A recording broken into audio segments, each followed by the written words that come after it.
और वो अमेरिका के ख़िलाफ़ अफ़गानिस्तान में बरसरकार हैं। दूसरा ग्रुप जो कई ग्रुपों का मजमूआ है, इसमें मुकामी लोग हैं जो एजेंसियों से पैसे लेकर पाक आर्मी पर हमला करते हैं।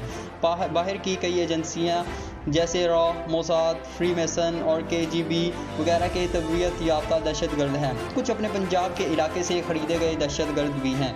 ये सब एक प्लेटफॉर्म पर इकट्ठे नहीं हैं, लेकिन इनके काम तकरीबन एक से हैं। पाक आर्मी पर छुप कर हमले करना, स्नाइपिंग करना, आर्मी के काफिलों के रास्ते पर IEDs वगैरह लगाना और मुल्क भर में दहशतगर्दी की कार्रवाइयाँ करना। वो एक लम्हे के लिए सांस लेने को रुका और फिर इसकी बात जारी रही। सरदार खान, असद खटक, बशीर हैदर, असमतुल्लाह जान और सोहेल मुरवत को जल्द ही कैंप से बाहर रहने के अहकाम मिल जाएंगे। यूं भी वो पांचों पख्तून हैं, इसलिए इन्हें पश्तो क्लास की ज़रूरत ही नहीं है। इनसे सर्विस कार्ड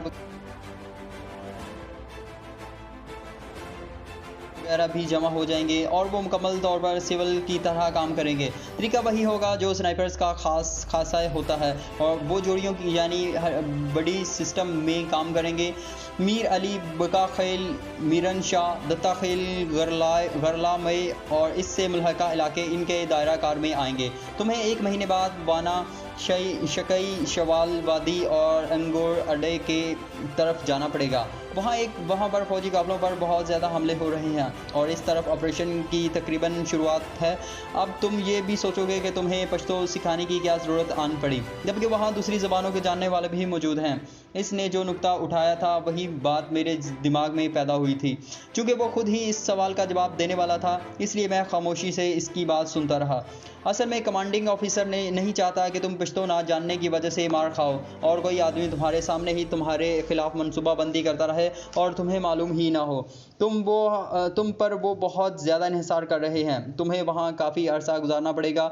कुछ और ज़रूरी बातें भी हैं जो तुम्हें बाद में बताई जाएंगी। फ़िलहाल इन पाँचों में से तुम अपनी पसंद का एक साथी चुन लो। इसे कल ही वापस बुला लिया जाएगा, बल्कि मेरा ख्याल है सरदार ही को बुलवा लूँ।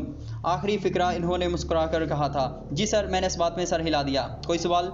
इसने गोया अपनी बात ख़त्म करने का ऐलान किया। सवाल जवाब के लिए महीना पड़ा है सर। 29 दिन। इसने मेरी तस्दीक करते हुए मुझे जाने का इशारा किया और मैं अस्सलाम वालेकुम सर कहते हुए बाहर आ गया।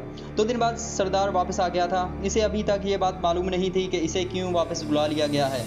यार, असद खटक और सोहेल मुरवत पार्टी मुझसे अच्छे स्नाइपर्स तो नहीं हैं। रस्मी कलमात के अख्ताम पर इसने शिकवा दागा। मैंने इसे चिढ़ाते हुए कहा, यही बात मैंने भी मेजर वसीम को कही थी, मगर इसकी नज़र में तो तुम निकम्मे तरीन स्नाइपर हो। ये तो खैर झूठ है, लेकिन मुझे वापस नहीं बुलाना चाहिए था। अच्छा यार, अब तो वापस आ गए हो, छोड़ो इस किस्से को। सुना है तुम दोबारा सरहद पार गए थे? हाँ गया तो था। मैंने इस बात में सर हिलाया। तो क्या रहा? इसने इश्तियाक से पूछा। मैंने मुंह बनाया। अगर तुम्हारे सामने जिंदा मौजूद हूँ तो यकीनन कामयाब ही लौटा हूँ। मुकालमाबाजी नहीं चलेगी मोहतरम, पूरी कहानी फूटो। और मैंने हंसते हुए अजमलन सारी कहानी सुना दी। सरदार के साथ मेरे ताल्लुकात इस नौयत के थे कि मैंने रोमा का भी सरसरी सा जिक्र कर दिया था। बाकी सब तो ठीक है। ये कश्मीरी चरवाहन वाली बात ज़रा फिर से दोहराओ और इसमें जो बातें हज़फ की हैं अब की बार वो भी शामिल करना। मैं चिढ़कर बोला, बकवास ना करो यार। अच्छा, इसका नाम था रोमाना। वैसे दिखने में कैसी थी? क्या कैप्टन जेनिफर से भी खूबसूरत थी? मैं तंज़े अंदाज में बोला, हाँ बस लिजोना जैसी शक्ल थी। ये जुल्म ना करो जानी, वो अफसरदा हो गया था। खुदा की कसम 100 से ज़्यादा मरतबा ख्वाब में आ चुकी है। मैंने हंसते हुए पूछा, कहती क्या है? जापानी ज़ुबान में मुझे खाक समझ में आती है। इसने मुंह बनाकर कहा और मेरी हंसी छूट गई। अच्छा छोड़ो इन फजूल बातों को, काम की बात सुनो। तुम्हें मेरे साथ काम करने के लिए बुलाया गया है। 1 माह बाद हम दोनों ने वाना का रुख करना है और मैंने 2IC की सारी बातें इसके सामने दोहरा दी थी। सच कह रहे हो? इसने बेयकीनी से पूछा। 100% सच। मतलब अब मज़ा आएगा। वो खिल उठा था। सरदार की आमद के दूसरे दिन मैं क्लास के बाद 2IC मेजर वसीम के दफ्तर में खड़ा था। जी निशान। मेरे सल्यूट के जवाब में वो खफीफ सा सर हिलाते हुए पूछने लगे, सर मैं पश्तो सीखने के लिए पठानों के किसी इलाके में जाकर 15-20 दिन गुजारना चाहता हूँ। वो हंसा। अभी तो महीना छुट्टी काट कर आए हो यार। सर मैंने पठानों के इलाके में की बात की है। गोया सरदार खान को छुट्टी कटवाने का इरादा था। मैं साफ गोई से बोला। छुट्टी तो इसकी यूं भी बनती है, वो ऑपरेशन के इलाके से बराह रास्त यूनिट वापस पहुंचा है। इसकी छुट्टी की बात तो इसके सीनियर को करना चाहिए, मैं इसकी छुट्टी नहीं अपनी क्लास की बात करने आया हूं सर, इसने मुस्कुराते हुए कहा। लेकिन वापसी पर मैं खुद तुम्हारा इम्तिहान लूँगा। ठीक है सर। मैंने इस बात में सर हिलाकर अलविदाई सल्यूट किया और इसके दफ्तर से बाहर निकल आया। इसी दिन सुबह ढले में और सरदार गाड़ी में बैठे इसके गांव की तरफ रवाना थे। इसका ताल्लुक मर्दान से है। एक रात इसके पास गुजार कर अगले दिन मैं सवाबी चला गया। दो सरदार ने मुझे रोकने की बहुत कोशिश की, लेकिन मैंने सख्ती से इनकार कर दिया, क्योंकि मैं जानता था कि मेरी वजह से वो अपने बच्चों को सही वक्त नहीं दे पाता। वहाँ से मैं सीधा उस्ताद उमर दराज के पास पहुँचा। बाकी के 14 दिन मैंने उस्ताद उमर दराज के पास ही गुजारे। वहाँ क़याम के दौरान मैं मुसलसल पश्तो में बात करता रहा। अल्हम्दुलिल्लाह मेरी यादाश्त काफ़ी तेज़ है और मैं उस्ताद उमर दराज के सिखाने का अंदाज़ ही कुछ ऐसा था कि मैं ठीक ठाक पश्तो बोलने लगा। सरदार की आमद के अगले दिन हम दोनों सुबह सवेरे उस्ताद उमर दराज से इजाज़त लेकर रवाना हुए। दोपहर का खाना हमने मेरे घर में खाया और दोपहर ढले वहाँ से यूनिट रवाना हो गए। यूनिट पहुँचने के तीसरे दिन मेजर वसीम ने हमें रात के वक्त कॉन्फ्रेंस रूम में बुलाया और मुझे बड़ी तफसील से इस इलाके के बारे में बताने लगा। जो कुछ मैं बता रहा हूँ इसे गौर से सुनना और अच्छी तरह दिमाग में बिठा लेना। तुम दोनों जिस इलाके में जा रहे हो, मुझे नहीं मालूम कि इस बारे तुम कितना कुछ जानते हो, लेकिन सीनियर होने के नाते तुम्हें इस इलाके के बारे बुनियादी मालूमात फराहम करना मेरा काम बनता है। फाटा की दो हदूद हैं, एक इंतज़ामी हद जो कि पुरसकून तहसीलों को कबायली इलाकों से अलहदा करती है, और दूसरी पाक अफ़गान सरहद जो कि पाकिस्तान को अफ़गानिस्तान से अलहदा करती है। दोनों सरहदों का दरमियानी इलाका 7 एजेंसियों बाजोड़, महमद, खैबर कर्म और ज़ई, शुमाली वज़ीरिस्तान और जनूबी वज़ीरिस्तान पर मुश्तमिल है। इनसे मुत्तसिल कुछ मखसूस इलाके जो कि पेशावर के साथ मुल्हिक हैं, कोहाट, बनू, लकी मरवत, टॉनिक और डेरा इस्माइल खान है। ये अमूमन फ्रंटियर रीजन या FR यानी सरहदी इलाकों के नाम से जाने जाते हैं। 7 एजेंसियाँ और FR को फाटा कहा जाता है। फाटा सूबा सरहद की तकरीबन 20% आबादी और 37% रकबे पर मुश्तमिल है। इनमें सरहदी इलाकों को छोड़कर बाकी तमाम मुकम्मल पहाड़ी इलाका है। कबायली इलाके और अफ़गानिस्तान के दरमियान बेशुमार दर्रे हैं। आप लोगों ने चूँकि वज़ीरिस्तान में काम करना है, इसलिए मैं बाकी तफसील छोड़कर सिर्फ वज़ीरिस्तान के बारे में बात करूँगा। जैसा कि मैं पहले बता चुका हूँ कि शुमाली वज़ीरिस्तान एजेंसी की आबादी करीबन 2.5 लाख नफूस पर मुश्तमिल होगी। इसमें वज़ीर और दावड़ रहते हैं। एजेंसी हेडक्वार्टर मीरान शाह में है। टोची दरिया एजेंसी को 2 हिस्सों में तकसीम करता है। कुछ अहम जगहें और मवासलाती मराकज़ में मीरान शाह, दत्ता खेल, लाउदा संडी, गुलाम खान और रज़मक हैं। जनूबी वज़ीरिस्तान की आबादी करीबन 5 लाख होगी। एजेंसी हेडक्वार्टर वाना में है। एजेंसी का दूसरा हेडक्वार्टर ज़िला टॉनिक में है। वहाँ ज़्यादातर महसूद कबाइल रहते हैं। आबादी का 3/4 हिस्सा महसूद कबाइल हैं और बाकी वज़ीर कबाइल हैं। जनूबी वज़ीरिस्तान में महसूद और वज़ीर कौम के दरमियान कुछ मसले चल रहे हैं, और याद रहे कि वज़ीरिस्तान में 2 बड़ी कौमें वज़ीर और महसूद की हैं और बाकी छोटी कौमें इन्हीं 2 कौमों की मुख्तलिफ शाखें होती हैं।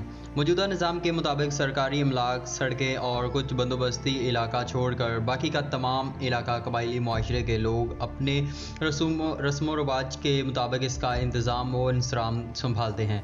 पॉलिटिकल एजेंट इलाके का बैक वक्त सफ़ीर भी होता है और हाकिम भी होता है। ये मजिस्ट्रेट भी होता है, पुलिस का सरबराह भी होता है, सेहत और तालीम का उम्मीदवार भी होता है और चीफ इंजीनियर भी होता है। पॉलिटिकल एजेंट को तमाम कबीलों का एतमाद लेकर चलना होता है और अपनी वफादारी और सच्चाई का यकीन भी दिलाना होता है। इंतज़ामी लिहाज से पॉलिटिकल एजेंट के मातहत असिस्टेंट पॉलिटिकल एजेंट, तहसीलदार और नायब तहसीलदार होते हैं।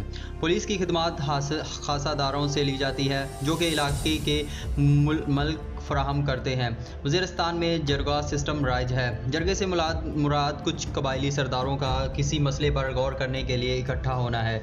इस मसाइल में चाहे किसी के ख़िलाफ़ ऐलान जंग करना हो या किसी के साथ अमन सुलह करना हो, ये कबायली इलाकों की कदीम रवायात में से एक अहम जुज़ है जिसमें अहम फ़ैसले किए जाते हैं।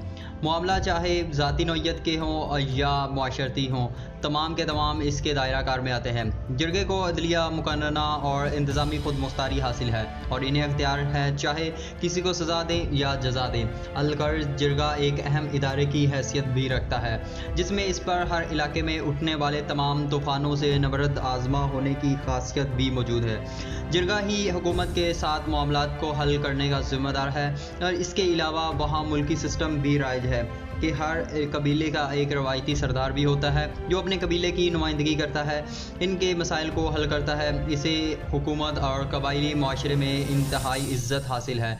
इन सरदारों को मलक कहा जाता है। इन सब को हुकूमत की तरफ से वजीफ़ा मिलता है जिनको मुल्की वजीफ़ा भी कहा जाता है और ये मोरूसी निज़ाम के तहत अगले वारिस को मुंतकिल होता जाता है। निकाह से निकला है जिसके निकात लफ्ज़ निकाह से निकला है जिसके लगवी मायने दादा के हैं। निकात सिस्टम कबायली रवायात का अहम तरीन जुज़ू है जिससे मुराद नफ़ा नुकसान की बुनियाद पर कबाइल और ख़ानदानों के माबैन आमदन की तकसीम का निज़ाम है। ये निज़ाम भी मौरूसी है। इस निज़ाम के तहत हुकूमती मराद की तकसीम जुर्मानों का इकट्ठा करना और किसी भी तसीफ़े के हल के लिए चंदा इकट्ठा करना है। तमाम तामीराती मंसूबों की इस निज़ाम के तहत तकसीम की जाती है। वज़ीरिस्तान का मुकम्मल इलाका मुख्तलिफ़ कबाइल की मलकियत है, इसलिए कोई भी कबीला या कौम अपने इलाके में होने वाले किसी भी जुर्म या बदसलूकी की ज़िम्मेदार है, चाहे ये अमल इसके इलाके के मुकामी शख्स ने किया हो या किसी खारजी शख्स ने किया हो, इस्लाहन वो इन्हीं की ज़िम्मेदारी है। इसी तरह किसी भी बासर शख्स को हुकूमत के साथ मुखलिस होने पर या फिर कोई खिदमत सर अंजाम देने पर लुंगी या पगड़ का तोहफा भी दिया जाता है। इन्हें लुंगी बरदार कहते हैं। लुंगी बरदार का भी कुछ वजीफा मुकर्रर किया जाता है, ताहम ये मुल्की निज़ाम की तरह मोरूसी नहीं होता बल्कि इस शख्स की वफ़ात के साथ ही ख़त्म हो जाता है। इसी तरह खासादारी निज़ाम को कबायली माशरे में एक इदारे की हैसियत हासिल है जो कि मुल्की निज़ाम के मातहत काम करता है। खासादारी निज़ाम की ज़िम्मेदारी है कि इलाके में नज़्म व नस्क बरकरार रखा जाए और गुज़रगाहों की रखवाली को हर तरह मुमकिन बनाया जाए। इसीलिए इसे मजमूई कबायली ज़िम्मेदारी बराए तहफ़्फ़ुज़ का नाम भी दिया जाता है। कबायली माशरे में लश्कर को ताकत का सरचश्मा तस्वुर किया जाता है। लश्कर की तादाद चंद दर्जन से लेकर हज़ारों तक भी हो सकती है। पॉलिटिकल एजेंट बसा औकात मुल्क के लश्कर की मदद हासिल कर सकता है। वो एक लम्हा सांस लेने को रुका, फिर इसकी बात जारी रही। याद रहे, कबायली माशरा एक तंग नज़र माशरा है, ताहम मजहबी इक़्तिदार का पास बड़ी संजीदगी से किया जाता है। कबायली माशरे में अपनी आज़ादी को बरकरार रखने के लिए कुछ साख्ता उसलूब मुरतब किए जाते हैं। इंसाफ का निज़ाम जिरगा और बदल के ज़रिए नाफिज किया जाता है जो कि सदियों पुरानी रसूम और रवायात से उख़्ज़ किए गए हैं। जिरगे की वजह से पॉलिटिकल इंतज़ामिया का किरदार इलाके में इंतहाई महदूद होकर रह गया है। कबायली इलाके के लोग जंगजू और इंतहाई मेहमान नवाज होते हैं, ताहम अगर कोई इनकी रवायात की पासदारी ना करे तो ये जानी दुश्मन भी बन जाते हैं। वो इंतहाई सख्त गिर नस्ल से ताल्लुक़ रखते हैं और मोरूसी खूनी लड़ाइयों के माहौल में परवान चढ़ते हैं। हर कोई अपनी नौमरी ही से ज़ाती बचाव और निशानाबाजी के रमूज़ में महारत हासिल करता है। इन लोगों में पहलपन का मादा कूट कूट कर भरा होता है और वो दुश्मन की कमज़ोरी से बखूबी फ़ायदा उठाने के माहिर होते हैं। कबायली इलाकों के लोग गुरिल्ला कार्रवाइयों में भी महारत रखते हैं। ये लोग अफवाज पाकिस्तान की नकलो हरकत पर कड़ी नज़र रखते हैं और ख़ुद इनके बारे में मुसद्दक़ा इत्तलाआत हासिल करना इंतहाई मुश्किल है क्योंकि वो इंतहाई चालाक लोग हैं, इसलिए वो नहीं होते तो नज़र आते हैं। कबायली इलाके के लोगों के बहुत से रूप होते हैं, इसलिए इनकी शनाख्त नहायत ज़रूरी है। रवायती तौर पर वो लोग छोटी छोटी जंगी कार्रवाइयों में महारत रखते हैं जिनमें ख़ास तौर पर छापा घात शामिल हैं। इसके साथ वो अच्छे निशानाबाज भी होते हैं, इसलिए क्लाशनकोव को स्नाइपर राइफ़ल की जगह इस्तेमाल करते हैं। इन लोगों में घुल मिल कर रहने के लिए ज़रूरी है कि तुम्हें इन लोगों की अच्छी बुरी आदत के बारे मुकम्मल इल्म हो, लेकिन इसके साथ ये भी जहन में रहे कि वहाँ आप लोगों का पाला सिर्फ कबायलियों से नहीं पड़ेगा बल्कि वहाँ पर हर इलाके के आदमी तुम्हें नज़र आएंगे। मुजाहिदीन के रूप में दहशतगर्द और एजेंसियों के आदमी मिलेंगे तो मलकों और सरदारों के रूप में गुंडे। बाहर ममालिक जैसे सऊदी अरब वगैरह के भी मुजाहिद अमेरिका से बरसर पेकार हैं। सबसे बड़ा मसला मुजाहिद और दहशतगर्द की पहचान है, जैसे इंडिया, इसराइल और अमेरिका वगैरह की एजेंसियों और भी मुश्किल बना दिया है। इस वजह से आर्मी को वहाँ काम करने में काफ़ी मुश्किल पेश आ रही है। इस बारे आर्मी का लाहे अमल बहुत वसी है जिसके बारे बात करना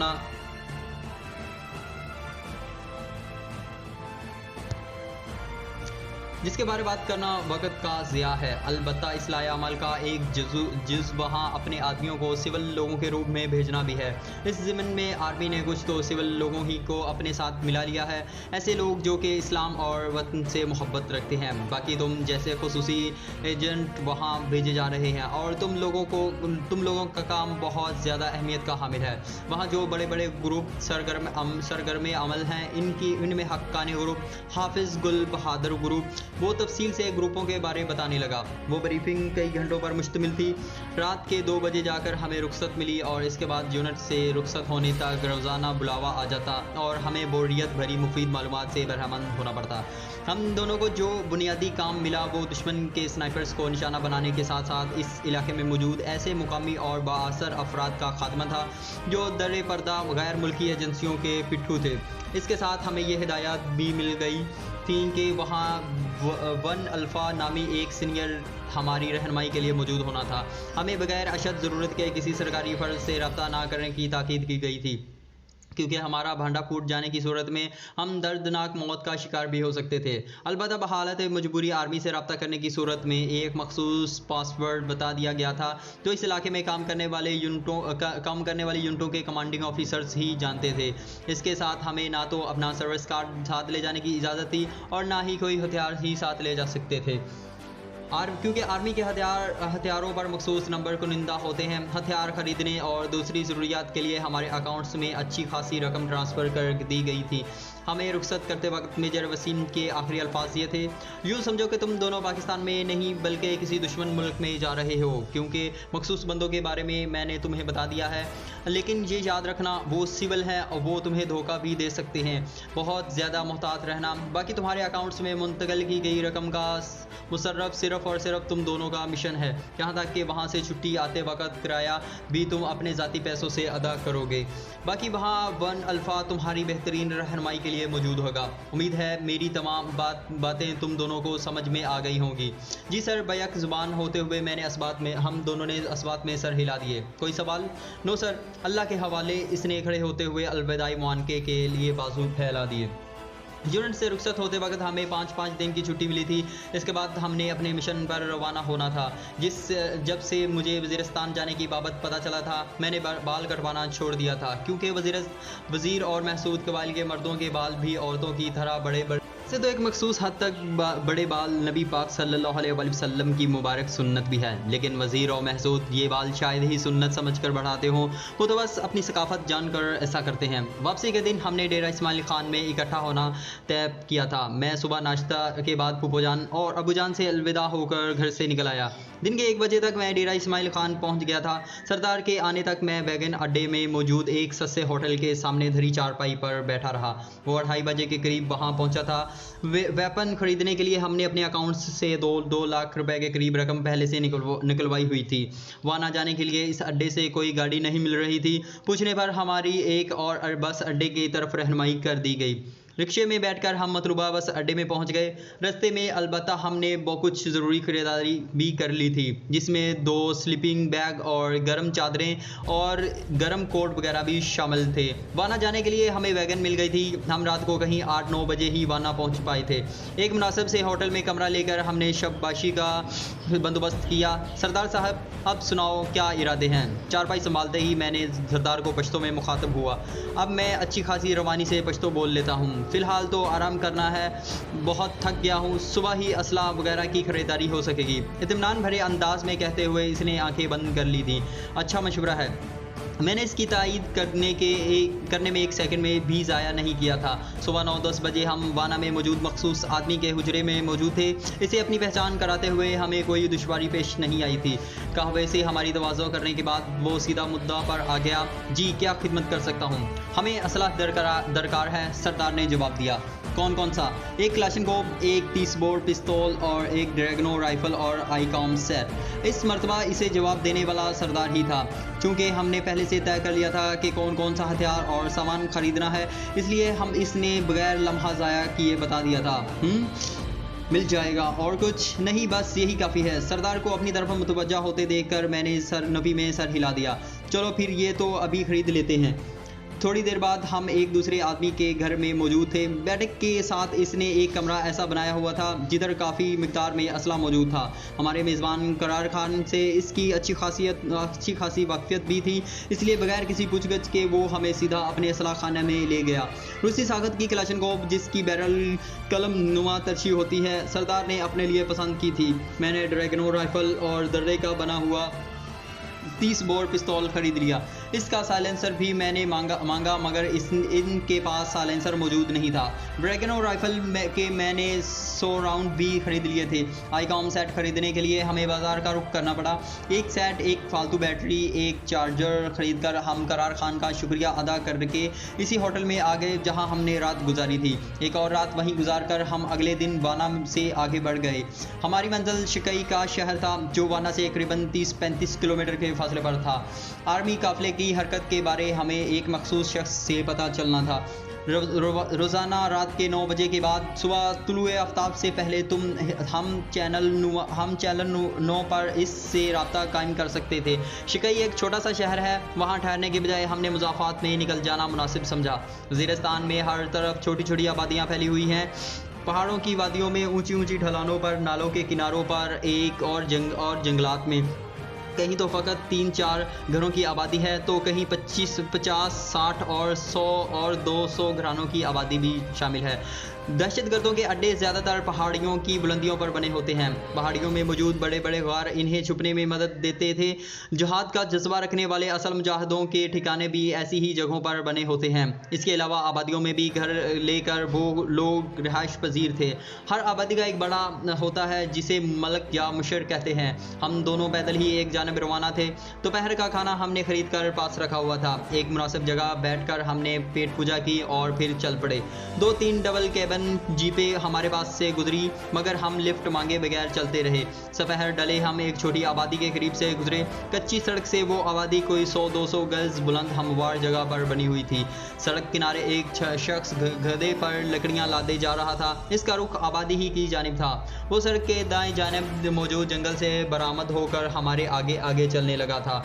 सरदार कदम बढ़ाकर इसके करीब होते हुए मुखातिब हुआ, भाई साहब, रात गुजारने के लिए कोई जगह मिल जाएगी? क्यों नहीं, वो खुश दिली से बोला, चलो मेरे साथ। हम जज़ाकल्लाह कहकर इसकी मायत में चल पड़े। वो पूछने लगा, कहाँ जाने का इरादा है? शवाल वादी। इस बार भी जवाब सरदार ही ने दिया था। वैसे यहाँ से शवाल वादी का कितना फासला होगा? इसके मज़ीद सवालात से बचने के लिए मैं इससे पूछने लगा। लम्हा भर सोचने के बाद इसने जवाब दिया, फासले के बारे में तो वजाहत नहीं कर सकता, अलबत्ता पैदल जाते हुए एक दिन लग जाएगा। कभी गए हो वहाँ? मैंने सवालात का सिलसिला जारी रखा। जी, 2-3 बार इत्तफाक हुआ है जाने का। इसने इस बात में सर हिलाया। और इस गांव का क्या नाम है? शहजादा खान कले। वैसे असल शहजादा खान कले पीछे वाला गांव है जिससे गुजरकर आप यहाँ तक पहुँचे हैं। इसी सवालो जवाब में हम इसके घर के करीब पहुँच गए थे। वहाँ चंद घर ही थे। घरों के तकरीबन दरमियान में एक चश्मा बह रहा था। इस वक्त भी 2-3 करीबल बलूग बच्चियाँ वहाँ बैठी पानी भर रही थी। हम इनके करीब से गुजरे थे। वो हमें हैरानी और दिलचस्पी भरी नज़रों से घूर कर रह गई थी। वहाँ अमूमन लोग किला नुमा घर बनाते हैं जिनकी 4 दीवारी 10-11 फुट के करीब होती है। दीवार के 2 मुखालिफ कोनों में मोर्चों का होना भी ज़रूरी है। इस 4 दीवारी के बीचों बीच वो रहायशी कमरे बनाते हैं जिनकी बुलंदी बस इतनी होती है कि आदमी आसानी से खड़ा हो सके। 4 दीवारी मिट्टी की बनी होती है लेकिन बहुत मजबूत होती है। दीवार की चौड़ाई करीबन 1.5 से 2 फुट के दरमियान होती है। इतनी सीधी और हमवार गोया ईंटों से चिनाई की गई हो। दीवार को लिपाई करने की जहमत वो नहीं करते और दीवार के ऊपर सरकुंडे, झाड़ियाँ या इस तरह की कोई और चीज़ रख कर ऊपर मिट्टी डाल देते हैं। इस तरह दीवारों के ऊपर पड़ने वाला बारिश का पानी दीवार पर नहीं बह पाता। अंदरूनी कमरे कच्चे या पक्के ब्लॉकों के बने होते हैं। छतों में लकड़ी के बड़े बड़े शहतीर इस्तेमाल करते हैं। लकड़ी की इस इलाके में कोई कमी नहीं होती। हमारे मेज़बान का नाम करीम खान था। इसका घर भी रिवाज के मुताबिक बना हुआ था। हमारे लिए बैठक का दरवाज़ा खोलकर वो अंदर चला गया। घर का सरबराह करीम का वालिद था। करीम के अलावा इसके 2 बेटे और भी थे। रात का खाना हमने तीनों भाइयों और बाप के साथ इकट्ठे बैठकर खाया। खाने के बाद कहवा पीते ही इनके सवालों से बचने के लिए मैं थकन का बहाना करते हुए लेट गया। वो भी गपशप पर मुसर हुए बगैर खुशदिली से उठकर अंदर चले गए। 9 बजने में 5 मिनट रहते थे जब मैंने आईकॉम ऑन कर लिया। आवाज़ मैंने बिल्कुल धीमी ही रखी थी, चूँकि ये पहले से तय था कि हम मेरे पुकारने ही पर जवाब दिया जाएगा, इसलिए मैंने खुद ही अपना पासवर्ड पुकारना शुरू कर दिया। SS for 1 alpha over. चंद मरतबा ये दोहराने के बाद ही स्पीकर से एक भारी आवाज़ बरामद हुई। 1 alpha for SS send your message over. पहुंचने की इतला देना ही थी ओवर। मैंने जवाब दिया। इसने कहा यस खुदा हाफिज़। मैंने फ़ौरन 7 चैनल ऊपर करके नई फ्रिक्वेंसी लगा दी। ऐसा 1 अल्फ़ा ने एहतियातन करवाया था, क्योंकि कोई भी अगर मेरी बात सुन रहा होता तो यही समझता कि मैंने राब्ता मुनक़ता कर दिया है। लेकिन इसने यस कहकर जो खुदा हाफिज़ कहा था, इसका मतलब यही था कि खुदा हाफिज़ में जितने हरूफ थे इतने चैनल ऊपर चलूँ। अगर वो 9 कहकर लफ्ज़ बोलता तो इस लफ्ज़ में मौजूद हरूफ की तादाद के मुताबिक मैं नीचे चैनल लगाता। मतलूबा चैनल लगाते ही वही भारी आवाज़ सुनाई दी। जगह ओवर। शहज़ादा खान कले ओवर। परसों शिकई से आगे फ़ौजी काफ़िला चलेगा। 3 जगह ऐसी हैं जहां घात लगने का ज़्यादा ख़तरा होता है। पहली 2 जगहों पर आर्मी की पिकेटिंग लगी होती है। तीसरा मुकाम जो सबसे ख़तरनाक है, इसे तुम लोगों ने संभालना है। गुज़िश्ता काफ़िले में इस जगह हमारे 4 जवान स्नाइपर का शिकार हो चुके हैं ओवर। वहाँ पिकेटिंग नहीं लग सकती ओवर। नहीं, वो जगह काफ़ी दूर है और हमारे पास इतनी नफरी नहीं है कि तमाम इलाके में पिकेटिंग कर सकें। 1-2 और वजूहात भी हैं जो मिलने पर बता पाऊंगा ओवर। मैंने पूछा जगह की निशानदही कर दो ओवर। शहज़ादा खान कले से आप जंतोई जाएं, वहां से आगे लगराए आएगा। ये गांव जिस पहाड़ी के दामन में बना है, इसकी बुलंद तरीन चोटी लगी नाराय में के साथ ही जेड़ा कील की चोटी आती है। ये बिल्कुल शुमाली और जनूबी वज़ीरिस्तान की हद बन रही है। इसी जगह को आपने संभालना है ओवर। मैंने पूछा काफ़िला गुजरने का वक़्त ओवर। 1200 से 1400 के दरमियान ओवर। याद रहे आर्मी में दिन के 12 बजे के बाद 13 बजते हैं और वक़्त की फॉर्मेट 24 घंटे वाली इस्तेमाल होती है, ताकि मतलूबा वक़्त में किसी शक की गुंजाइश ही ना रहे। मेरे रॉजर समझ गया कि जवाब में इसने ओवर एंड ऑल कहा और मैंने आईकॉम बंद कर दिया। सरदार ने सारी गुफ्तगू सुन ली थी। मेरी बात ख़त्म होते ही इसने कहा मतलब कल जंतोई का रास्ता नापेंगे। बिल्कुल कहकर मैं सोने के लिए लेट गया। सुबह नाश्ता करके हमने अपने मेज़बानों से जंतोई का रास्ता मालूम किया और इनका शुक्रिया अदा करते हुए इनसे इजाज़त लेकर चल पड़े। वहाँ से जंतोई तक सड़क मौजूद थी। 2-3 घंटों में पैदल चलते हुए हम जंतोई पहुँच गए थे। हमने अपना हुलिया और लिबास इसी इलाके के लोगों जैसा बनाया हुआ था, इसलिए किसी ने हम पर ख़ास तवज्जो नहीं दी थी। इस इलाके के लिहाज से जंतोई एक बड़े